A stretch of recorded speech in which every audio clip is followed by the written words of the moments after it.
So Uh, I, I gotta say, David Tennant is not my favorite Doctor, but he is amazing as Scrooge. this is the thing. I didn't, not being really aware of stereotypes. Oh, before I, this is DuckTales season 1, episode 1. Woohoo!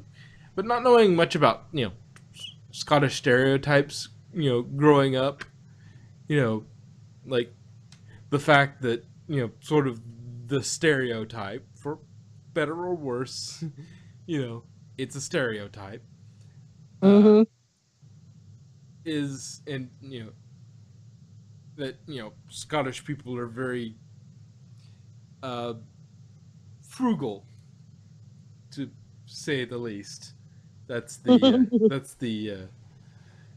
kind way of putting it, I think. Um, it's okay. Can I'm part Scottish, so so am I. so we got to pass on this, and I'm just talking purely as a stereotype, and I actually I get a little bit of that. Um, uh, but yes, this is.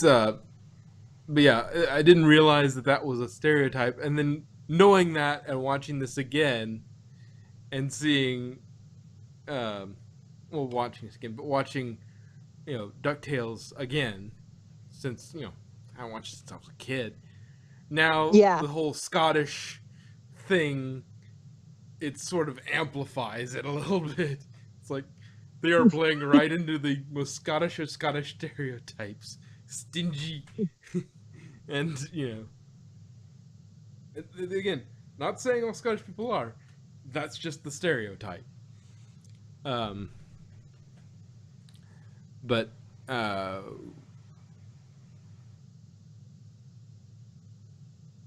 but we're gonna do Woo as that's Escape to and From Atlantis. Apparently, they were split later on into 2 episodes. A mess for normal syndication purposes. But Yeah. It was originally it was listed as a two-parter, but it's basically just one episode, one long ass episode. yeah, which you can shorten by watching it at 1.5 speed and enjoy that. Um, I that's what I might did. have It to was do that just to see how Webby sounds in that. Because she's already high pitched and talks really, really fast. It's Because she's, fine. I watch enough British TV. It's not a big deal. oh no, I mean, Oscar is one of my favorite characters in Doctor Who. So I'm used to the really, really fast, high voice talking. But Yeah. Which, by comparison, Americans like myself, especially people from the South, must sound like we're talking in slow motion. yeah, Um, yeah, but basically, Donald is still taking care of his nephews, his 3 nephews, on a houseboat, and they're still mischievous. So I nothing's like changed the in that fact, regard. I like the fact that they gave them all separate personalities now. In the original, they were all just basically the same character. That if you took the script and changed the names around, it wouldn't have changed anything.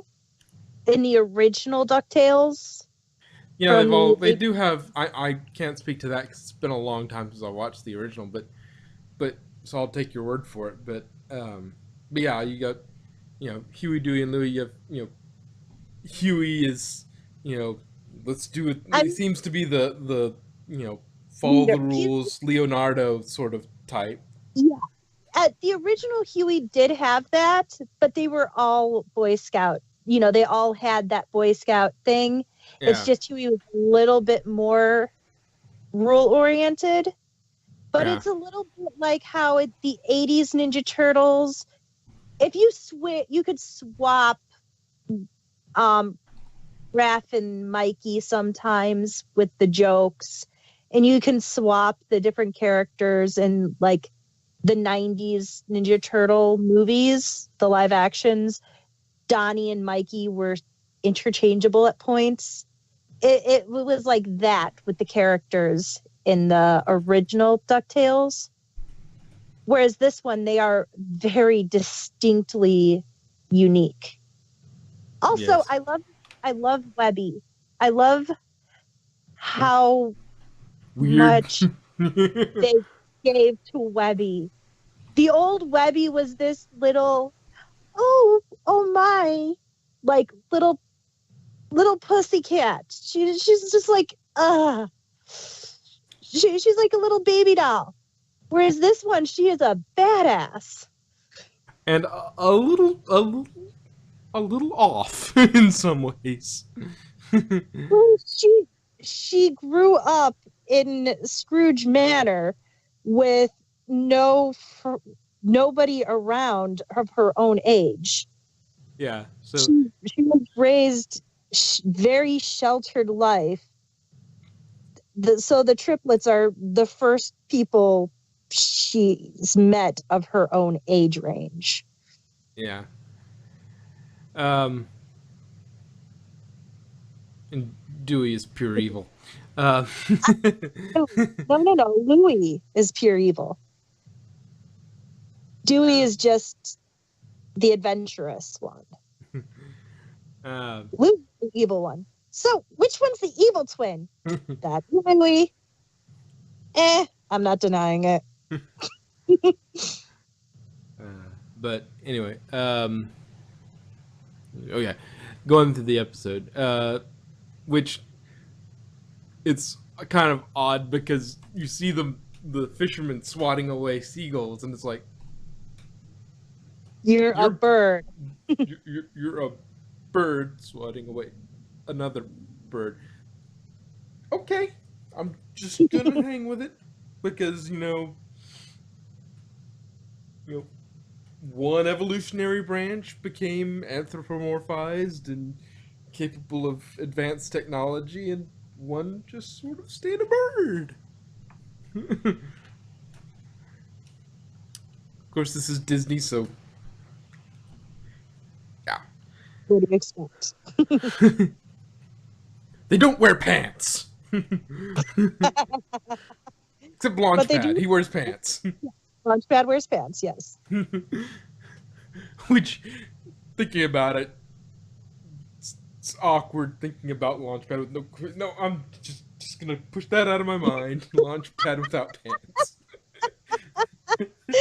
Actually, Kyle was like, because I was talking about I want to make a Webby cosplay, and it would actually be pretty easy. And once I make the Webby cosplay, I could actually just change the top and dress into different color shirts, and I could become any of the triplets. Yeah. And so he's like, well, I would do Launchpad because he's the only one who actually wears pants.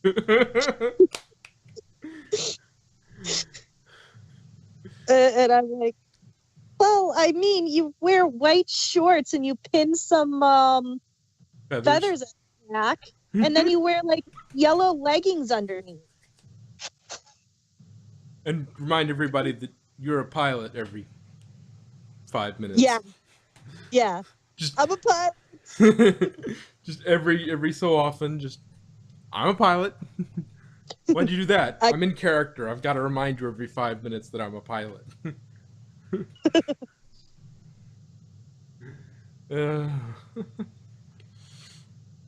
So yeah, he's got a big job interview with Glomgold. I mean, really? You didn't know that this was, this is Glomgold? I know you're signing. He was originally signing up to be an accountant, so I suppose that's not so bad. But but it's still working for the adversary of your relative. Yeah, but to be fair, he does have a point. Donald did have a point there. It is really hard to keep track of how many arch nemesis Scrooge has. True. Is Glomgold a nemesis right now? Yep. Yes. Yeah. They're all nemesis. Nemesi. Like arch rival. Nemesis. Yeah, but you have so many of them. How am I supposed to keep track? So, lacking someone to watch them and some duck trying to hotwire the boat. Successfully, I might add, but also He later got find out busted before the unsuccessfully kidnapping. that he left it running. Um, Donald ships them all. It just drives to Scrooge Manor and it's like, you know, You'd think that somebody super overly cautious like Donald would have checked if the motor was running. uh, and it also Just say, brings this also starts to bring up an interesting thing. Okay, does Donald Duck have a speech impediment? Because every other duck character we have speaks fairly normally. Some with a Scottish accent, but otherwise they talk with a relative, normal, relatively normal sort of speech pattern. There's no he does have an impediment. I what? He does have an impediment, and they actually bring it up in the season finale that they give him a means of actually being understood. And when he does, he's voiced by Don Cheadle. He's Okay, I voiced by haven't actually watched any of this except for the first episode, so bit of a spoiler. that's not that much of a spoiler because I'm not giving you any details on how or why. I'm just telling you it is a speech impediment, and he's voiced by Don Cheadle when he's not impeded. Ah, okay, but yeah, I mean, the boys always had the triplets always had sort of a rasp to the end of their voice. It wasn't Donald bad, but it was they always had a little bit of a rasp to their voice anyway. They did have a vocal fry in the originals, Yeah, this one but they've gone away from that and said, okay, well they're just going to have normal voices, which I imagine is a great relief to their voice actors yeah, probably.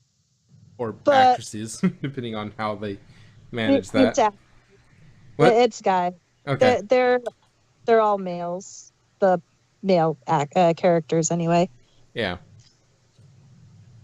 But yeah, I would assume so. It's like, no, you don't have to put vocal fry on all of their lines.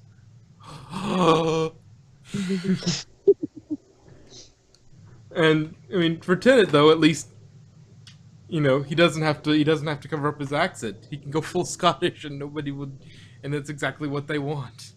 This is authentic Scottish. Now I Yep. just need a Dragoon platoon. From my driveway right now. Yeah, you. Oh, what was? Oh, I got the transcript here. Uh, oh no, they didn't do it. Okay, it's just coming soon. I thought it was like there's a tab on what I was looking at to sort of keep reminding me stuff, the wiki, and it had a transcript tab. I'm like, oh, okay, somebody actually went through and did the transcript. And it's like, nope, coming soon. Ah, considering this has been out for a while. Yeah. All right. Um. Uh.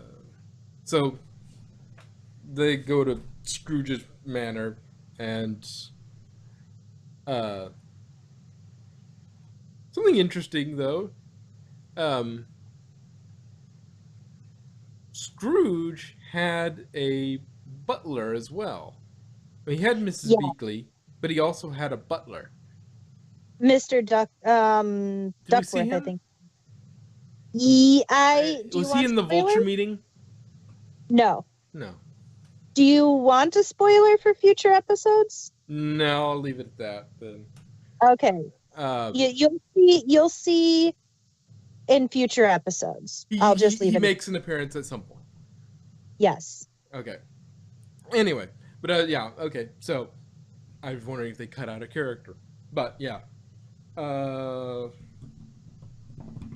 Okay, Duckworth is a presence. so he Miss Beakley, which is she's a bit more stern in this iteration. It's like here are some marbles. Yeah. Expected to return all of them when you're done. He has counted them. Lock them in a room.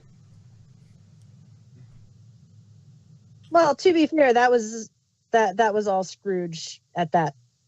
Yeah, the reason she was doing it, but the way in which she phrased it and her the way she projected her attitude onto it, it it felt a little more stern. Because Miss Beakley, I remember being very, she was rules yes, but she was always felt very warm as sort of a contrast to Scrooge. Scrooge was always sort of slightly Yeah, cold, and Beakley was always a bit warm, and that was the whole point. Was she sort of softened Scrooge's hard edges? but I mean, if you look at how her granddaughter changed, Yeah, absolutely. I'm not well, saying whether it's good or bad. I'm just saying it's different. she had all of the characters get more backstory and more detail in this series, and so there is a lot more depth to the characters throughout. Hmm. So it's not just the two-dimensional characters from the original. They're all fleshed out and have their own episodes with detailing who they are. So that's something to look to. Anyway, what was I gonna say? Where were we? Oh yes, the marbles, and so you think they're gonna be all creative and you know oh, he's gonna use the I, marbles to break down the door. It's like to open the door by some sort of clever means, and it's like nope, just takes the marbles and just smashes at the door until it gives, until the doorknob falls off, and we're good. that works, I guess. Uh, not particularly clever, but can't argue with success. Mm-hmm. At which point, they meet the Webby. And get hung upside down by their feet. And Webby seems a little off in some ways. But again, we already covered that. To which she realizes who they are, pulls out a knife, and cuts them down.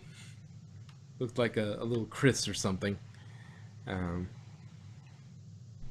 it chops them down, and apparently she's got this whole conspiracy board going on. It's like this. No, she would be the one to ask how many Nemesi, the plural of Nemesis? Nemesis, Nemesis. how many Nemesis. She would be the one to ask how many Nemesis Scrooge McDuck has at any given point because she would No, know. she wouldn't, because she'd already know. No, if you're wondering if he's like Oh, Donald asking, it's hard for me to keep track of how many of them you have, how many arch rivals you have. Ask Webby. She probably knows. yeah. She's probably kept track of it to this point. Libigail, how many did I have?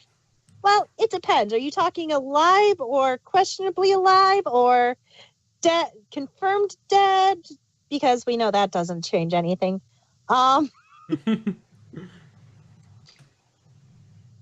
Yeah, she was the one to ask. Yeah, so she leads them astray down into the hall of oh, look at all the treasure hall. It's like and What are you doing in the garage? In the garage? yeah, it's like yeah, and it's kind of funny because from the perspective, it's a neat way of doing this sort of scene in that from you're actually kind of seeing it the same way that the kids see it. Okay? From their perspective, they see a hall of wonders, you know, and if you zoom out when Scrooge comes in after, having to clean up their mess, you know, we get, he sort of backs it out and it's like, oh, no, this is just a garage. And it's like, and then um, she says, oh, well, this is, this legendary old stack of magazines and this, da da da da, water The hose, hose. the hose of magical mystery or whatever. Yeah, and it's like, no, this is Um, just my garage. Yeah, I Anthological. apologize in advance to Scottish people for my terrible Scottish accent. um, In the garage, garage. Why are you making such a fuss? yeah, and up to this point, he'd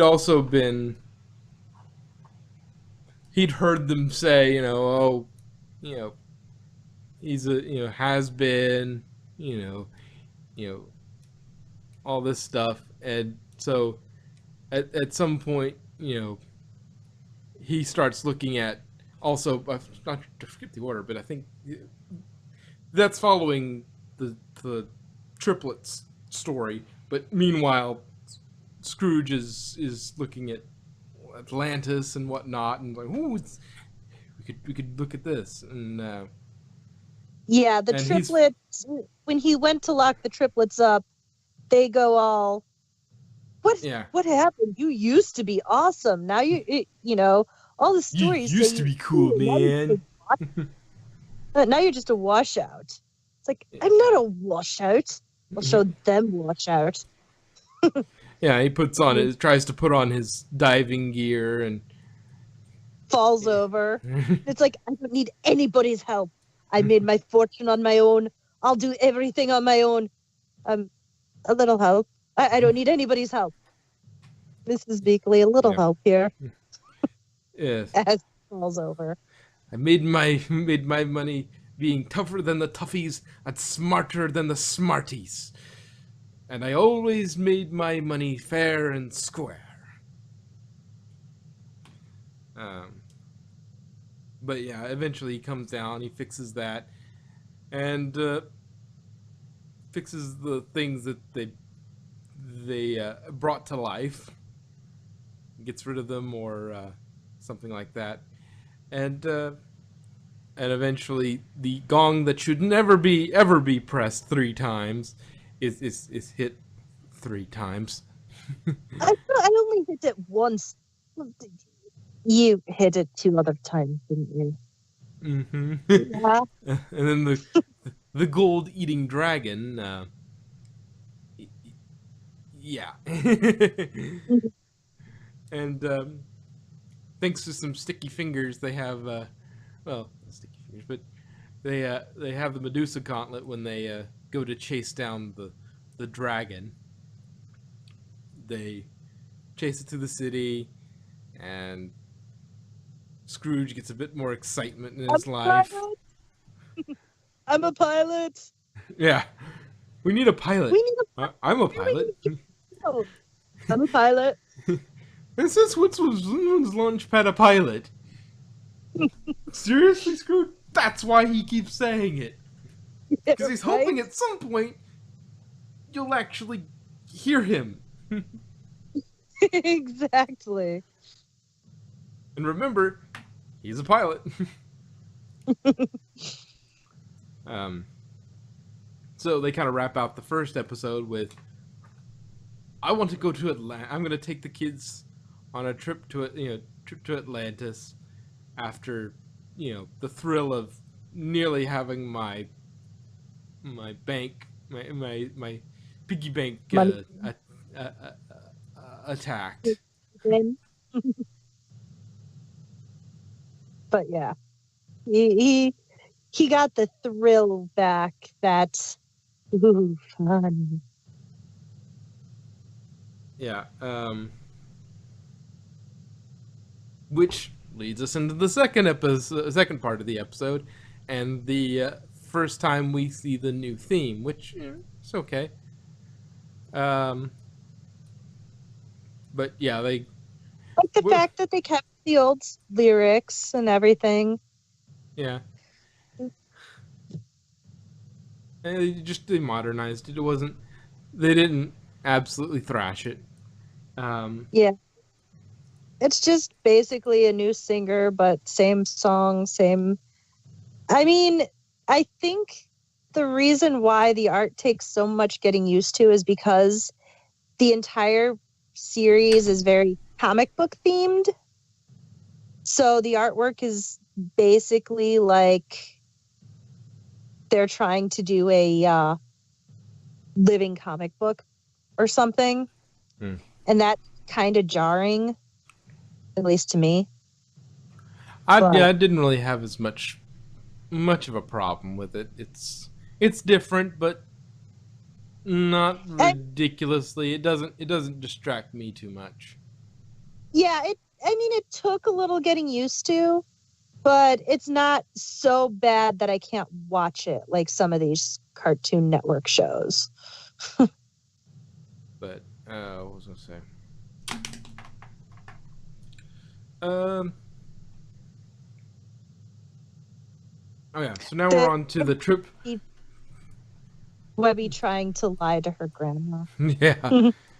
Like, oh, and she keeps Like, reminding the Launchpad keeps reminding him that he's a pilot, and Miss Beakley keeps reminding him that she's not his secretary. secretary. I'm not your secretary. So we have two running gags there, um, which work better in kids shows. Uh, those sort of ones. Um, so they head to Atlantis, and someone decides it would be a good idea to instead of instead of taking the safe route that was a bit longer, which Scrooge laid out. He's like, the shortest distance between 2 points is not always a straight line, Yeah, it and is. yeah, it literally is. And then just a montage of them dealing with all the nonsense that they got put in because of Look, that. that did they had the the sea devils from Doctor Who. Those look those looked like the sea devils from Doctor Who. Oh, at some point there'll be a reference or two. I mean, you can't have David Tennant as Scrooge and not have a reference or I two. actually have already drawn that, and I'm going to a con next week where I'm going to get to meet him, and I'm going to have him autograph the picture with what Scrooge would say when facing a Dalek. I have a picture of Scrooge McDuck holding the 10th Doctor sonic screwdriver and facing down a Dalek. It's not a weapon, it's a scientific instrument.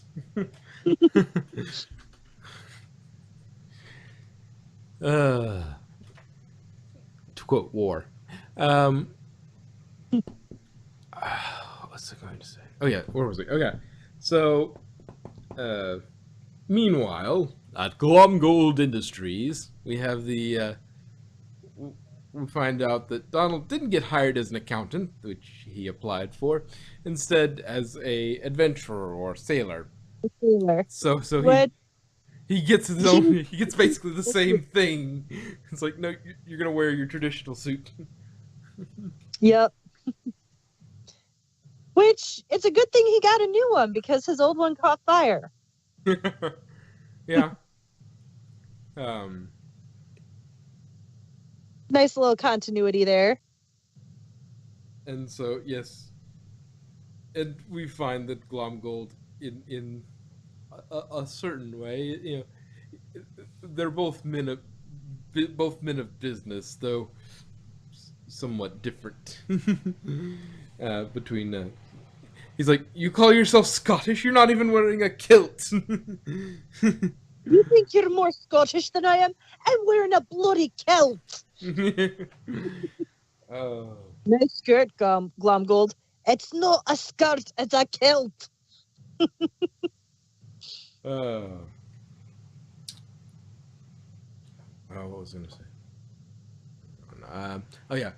Okay, so they set out and they both go. They both get to Atlantis. Um, and so they start their uh, Scrooge's team getting there first. And so And Donald is just sitting there showing off pictures of the kids like they're his own children. It's like, and this is me and the boys at our at this, and this is me and the boys here, and oh, look at this picture of them. It's like, yeah, we get it. which is kind of interesting in this version of things. I don't know that they ever. I don't think they ever addressed it in the original series what exactly was up with their parents. They just sort of left it to assume that left you to assume whatever thou wilt as to why they're living with their Uncle Donald. They do address that in this. Oh yes, at the end of the episode, Yeah. we actually get to see their mom in that painting. Yeah. It's like, yes, she's a writer. We actually know, and if we're going to take the time to design her, we're going to tell you about her at some point. Yep. And also, there's a little some foreshadowing in Scrooge's office. There's a paper on the floor that's sort of torn, and it's like Scrooge stops. Basically, paraphrase it, he stops going on adventures because, and then cuts off. And so that sort of foreshadows that she's probably the reason that, number one, Donald and Scrooge no longer adventure together. Number two, why Scrooge doesn't adventure, and three, why the triplets are with Donald. I hadn't noticed that paper in the thing, but that is a nice catch And and a great foreshadowing. Like, there are a few things in this episode, like watching it again after having seen the rest of the series. mhm. There are so many tiny nuanced foreshadowings that you don't catch in the first run because you don't know to look for them. You know what I mean? Yeah. Well, yeah. When I see, words on the floor, like on, just a casually placed, document like that where you can actually read it, it's like, oh, that's probably foreshadowing. It's either a foreshadowing or it's an Easter egg or it's a joke of some sort, because they wouldn't have included it if they didn't mean to have it there. True. Um, But I mean, just in the conversations and stuff, and some of the phrasing and stuff they use, you don't notice it until after you've seen the other episodes and you see the overarching story progress. That, holy crap, they had that all the way back in here. Yeah. Although also, this is not so much an Easter egg, this is more of an Easter egg than an actual foreshadowing or anything. They were going to go sneak off to Cape Suzette, which, if you know anything about 90s Disney cartoons, is where Tailspin takes place. Yeah. Oh, and they mention, like, I was looking at the trivia earlier on the wiki page, and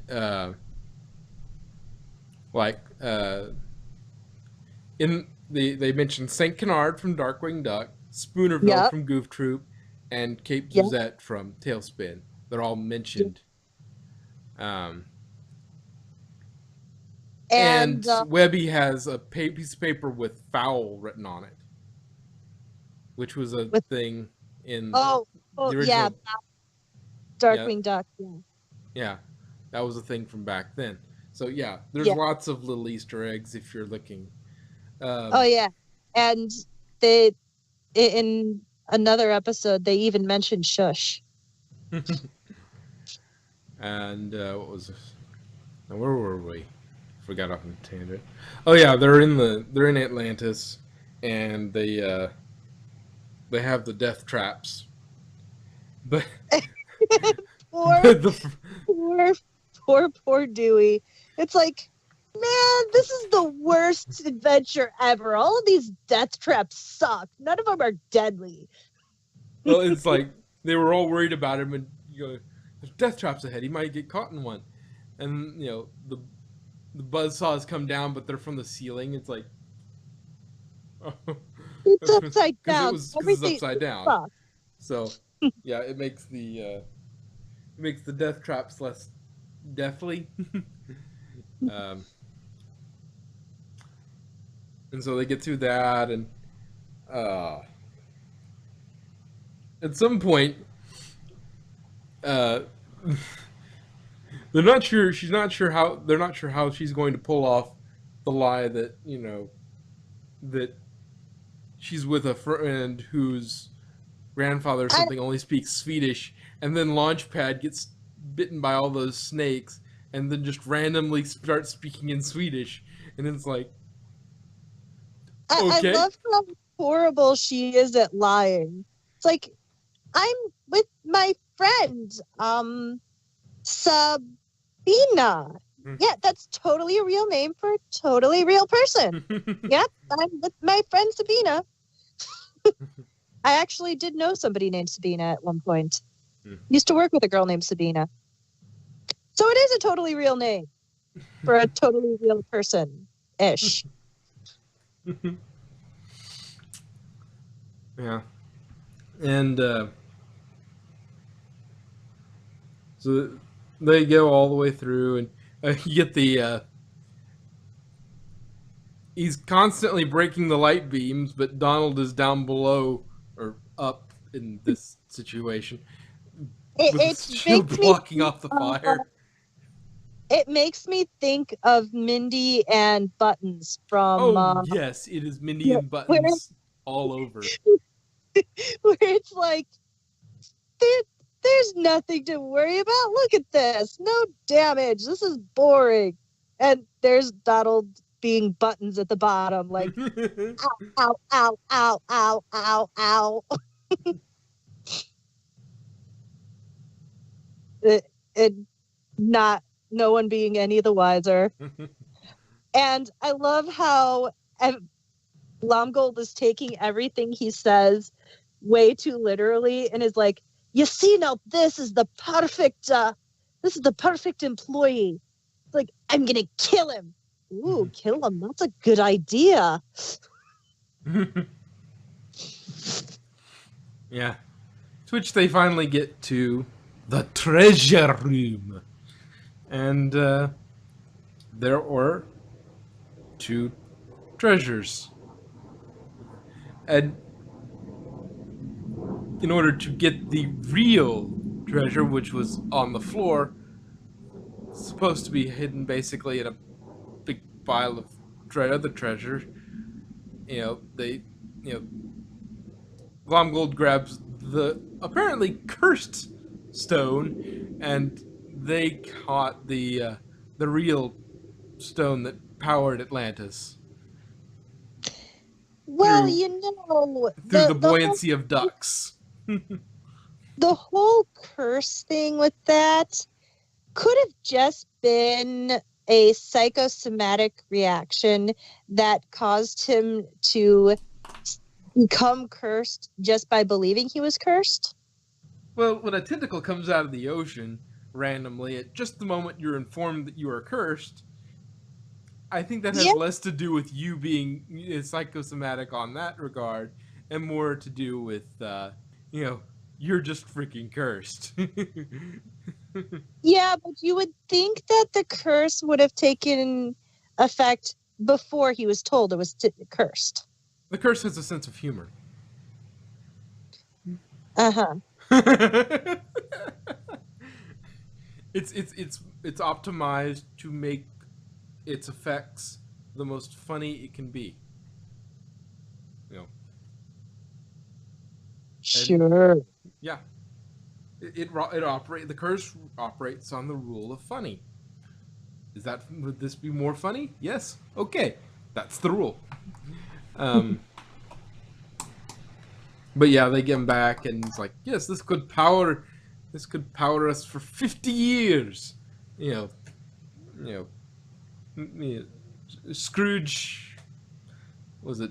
I forget what the name of the company was, but basically his power company. It's like, yes, this could power us for 50 years. McDuck, water and power. I think it was. Okay, but yeah.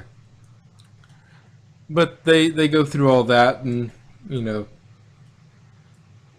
And then Mrs. Beakley comes by, and it's like, Uncle Hubert, you knew? For how long? Since the very beginning. Yeah. But you're safer with Scrooge McDuck on a deadly adventure than you are anywhere else. So as long as you're with Scrooge, it's okay. I mean, he was the doctor. Don't lie to me. Yeah, he is. But just don't lie anymore. Okay. Yeah. Mostly because she's not good at it. She's terrible at it. Yeah, at this point, the houseboat is pretty much shot, and Scrooge offers them, I've got a few extra rooms in my mansion, A few dozen. and so they're all going to be in the mansion now, and then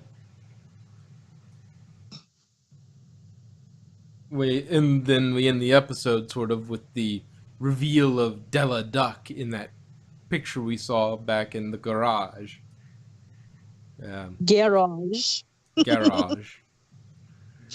It's like, what are you doing in my garage? Your what? Oh, garage. That's what I said. Garage.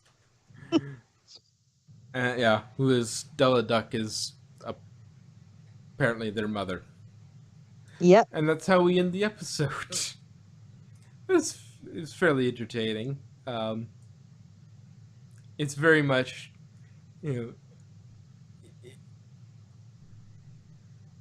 it's a good restart to the show. Yeah, they did you can tell that this is done with, a more of a labor of love.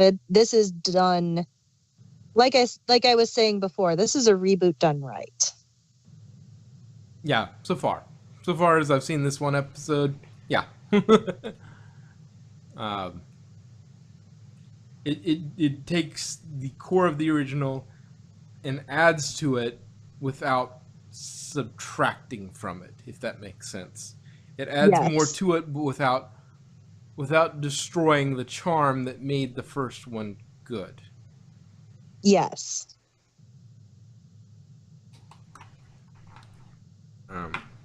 It gives you that sense of nostalgia while still giving more, updating it and giving it a little more modern mentality and more depth.